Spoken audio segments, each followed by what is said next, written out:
మానవ జీవితమే ఒక మహాభారతం. మానవ జీవితమే ఒక మహాభారతం. అది మంచి చెడుల రెంటి నడుమ నిత్య ఘర్షణం. మాతృదేవోభవ. తల్లిన్నమ్మినవానిగెన్నడైనంత బిబ్బులంచుండునే హృల్లీలా భువనైకమోహనముగా హేలావిలాసమ్ముగా కల్లోలాబ్ధితరంగరంగములుగా కంజాక్షునేత్రాలుగా వల్లీలాస్యము జేజవే సభను భావప్రౌఢిమశబ్దముల్ తల్లిన్నమ్మినవానిగెన్నడైనన్ తబ్బిబ్బులంచుండునే. అభిప్రాయాలు ఎంతమంది అయినా చెప్పవచ్చు, కానీ ఒక నిర్ణయం జరిగాక దానికి అందరం కట్టుబడి ఉండాలి అనే ప్రజాస్వామ్య స్ఫూర్తిని మనకు అందిస్తూ ఉన్న మహాభారత కథాశ్రవణం కోసం ఎదురు చూస్తూ ఉన్న భక్తి టీవీ ప్రేక్షక మహాశయులందరికీ కవి బ్రహ్మతిక్కన సోమయాజి రచించిన ఆంధ్ర మహాభారతం ఉద్యోగ పర్వానికి సాగుతున్న సామాజిక వ్యాఖ్యలో 850వ భాగానికి స్వాగతం పలుకుతాం. మానవ జీవితమే ఒక మహాభారతం. అది మంచి చెడుల రెంటి నడుమ నిత్య ఘర్షణం. ద్రౌపదీదేవి భర్తలని అవమానించినట్టు కాకుండా పౌరుషం కలిగే విధంగా ఎలా మాట్లాడుతుందో చూడండి. సంభాషణ నైపుణ్యం అంటారు.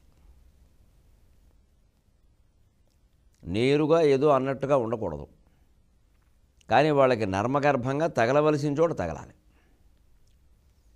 వ్యంగ్యం ఎప్పుడు చురుక్కుమన్నట్టుగా ఉండాలి, కానీ కోత కోసినట్టు ఉండకూడదు. ఆ వ్యంగ్యం విన్న వాళ్ళకి బాధ కలగాలి, పౌరుషం రావాలి. మనం అనేది అందుకోసమే. కానీ వాళ్ళని ఏదో చేయడం మన ఉద్దేశం కాదు. దేశం నాశనం అవుతుంది. ఎవడు అనకపోతే ఎలాగా? అసలు ఇంతమంది ఈ విషయంలో బాధపడుతున్నారన్న విషయమైనా తెలియాలి కదా.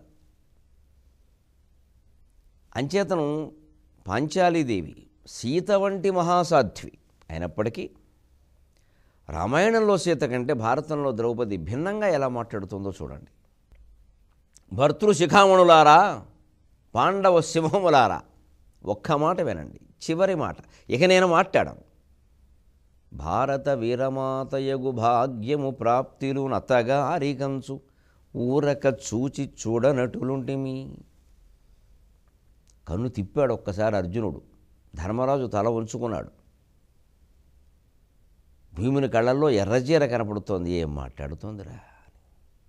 నకుల సహదేవులు ఔరా అని ముక్కు మీద వేళ్ళు వేసుకున్నారు. భారత వీరమాతయగు భాగ్యము ప్రాప్తులు నత్తగారికంచు ఊరక చూచి చూడనటులుంటిమి. ఆమెకు దక్కకున్న ఆ గౌరవలక్ష్మి లభ్యమగుగాక, ఆ గౌరవలక్ష్మి లభ్యమగుగాక కుమారులగన్న మా హిడింబారమణీలలామకు సుభద్రకు ఈ ద్రుపదాత్మజాతకున్. కముకు దెబ్బలు అంటారు వీటిని. ఎక్కడ కుట్టారో తెలియదు, కానీ ఒళ్ళు హోణమైపోతుంది. పైకి చూస్తే ఏమీ కనపడవు. సంభాషణ నైపుణ్యం ఇది కలియుగంలో కూడా నేర్చుకోవాలి. కొట్టాలి దెబ్బ, పైకి ఏం కనపడకూడదు. లోపల తగలాలి, తగులుకునే చోట. అయ్యి బాబు ఏమన్నాడరా, నిజంగా సిగ్గు తెచ్చుకోవాలి. అది ఎందుకు అంటే పని చేయడానికి, అంతేగాని వాళ్ళతో మన కక్ష ఇంకా అక్కడి నుంచి గొడవలు పెట్టుకుందామని కాదు. ఎందుకంటే కొంతమందికి, ముఖ్యంగా కలియుగంలో మానవులకి, ఇది ద్వాపరాంతంలో జరిగిన యుద్ధం. ద్వాపరాంతంలో కానీ కలియుగంలో కానీ ఉన్న మానవులకి ఇలా తప్ప అర్థం కాదు. భారత వీరమాతయగు భాగ్యము ప్రాప్తిలును అత్తగారికంచు. మహావీరుల్ని కన్న తల్లి వీరమాత అన్న గౌరవం మా అత్తగారికి దక్కుతుంది కదా అని మేము ఇంతకాలం చూచి చూడనట్లు ఉంటుంది. అంటే నర్మగర్భంగా మాట, మీరు పౌరుషంగా పరాక్రమిస్తారని ఆగాం. మీరు చేతకాని వాళ్ళని తేలితే మేము చూసుకుంటాం. ఒక్కసారి మరి భీముడికి ఏం చూసుకుంటుంది? ఎవరున్నారు? చెబుతోంది ఉన్నవాళ్ళు ఎవరో. ఆ చెప్పడంలోనే సవతుల మద్దతు పొందుతోంది. అత్తగారికి వీరమాత అనే భాగ్యం కలుగుతుందని, ఆ గౌరవం వస్తుందని మేము ఆగాం. అందుకని మాకు ఇంకెవరు లేక చేతకాని వాళ్ళమే ఉన్నా అనుకుంటున్నారు మీరు. మీ చేతనైతే మీ ధర్మాలు చేసి భర్తలుగా మీ పౌరుషాలు మీరు నిరూపణ చేసుకోండి. తన స్త్రీని తాను తెచ్చుకోవడం కోసం రాముడు ఎంత యుద్ధం చేశాడండి? 14,000 మంది వస్తే జంకేడా? ఇదంతా సీత కోసం జరిగిన యుద్ధమే కదా. ఇంత చేసి ఆ సీత రాగానే హాహా అని సినిమా హీరోల డ్యూయెట్లు పాడాడు. అగ్ని ప్రవేశమైంది అక్కడ. అంటే ఆయన మనస్సులో సీత మీద ఏ వ్యామోహము లేదు, ప్రేమ తప్ప. గమనించండి విమర్శకులు, ప్రేమకి వ్యామోహానికి తేడా. ప్రేమ ఉన్నవాడు బాధ్యతలు నెరవేరుస్తాడు. వ్యామోహం ఉన్నవాడు వ్యామోహంలో పడినట్టే వ్యవహరిస్తాడు. రామునికి ప్రేమ ఉంది సీత పట్ల.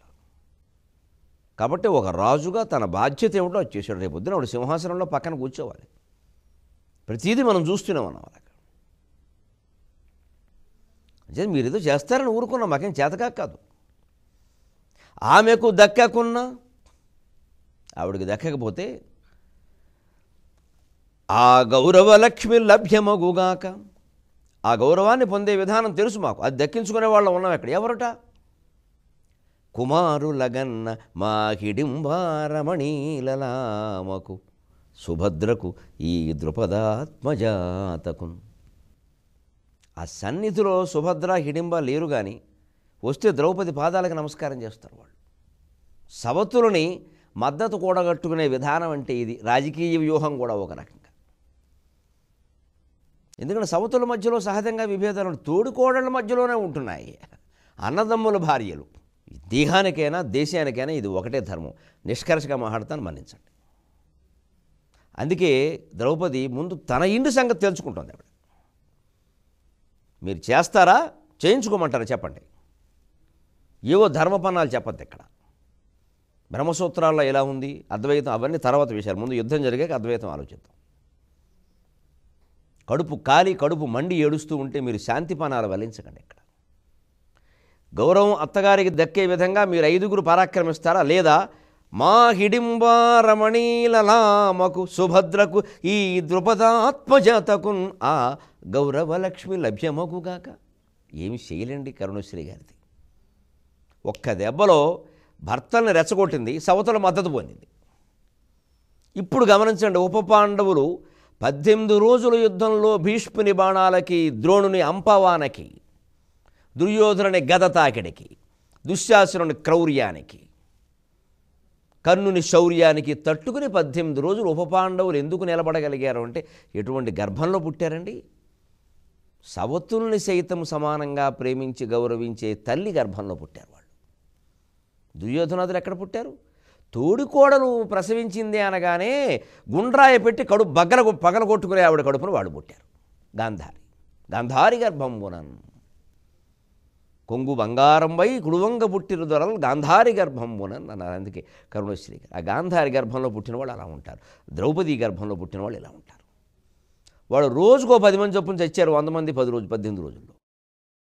వీళ్ళు 18 రోజులైనా ఒక్కడూ చావలా. వీళ్ళని చంపడం కోసం అశ్వత్థామ అధర్మ యుద్ధం చేసి అర్ధరాత్రి శిబిరాల మీద దాడి చేసి ఊచకోత కొయ్యవలసి వచ్చింది. అది ద్రౌపది పుత్రుల శక్తి. ఎక్కడి నుంచి వచ్చింది? ఆ గర్భంలో ఉంది ఆ శక్తి. ఆ గర్భంలో ఉన్నదేమిటి? అగ్ని. ఆవిడే అగ్ని గర్భ. చిదగ్నిగుండ సంభూత దేవకార్య సముద్యత. లలితాదేవి సాక్షాత్తు ద్రౌపది. అంటే ఒక్క మాట అనాలంటే కళ్ళు పోత, ఇంకేం లేదు.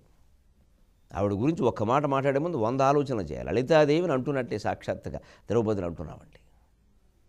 మనకు తోచిన వ్యాఖ్యానాలు చేయడం కాదు. మా హిడింబ కుమారుడు ఘటోత్కచుడు, మా సుభద్ర కుమారుడు అభిమన్యుడు, నా కుమారుడు. అందులో కూడా మళ్ళీ గమనించి, ముందు హిడింబ, తర్వాత సుభద్ర, తర్వాత తాను. ఈ పెళ్ళైన వివాహ దినోత్సవాల వరసలు కావు ఇవి. ఇతరుల్ని ముందు గౌరవించే సంస్కారం.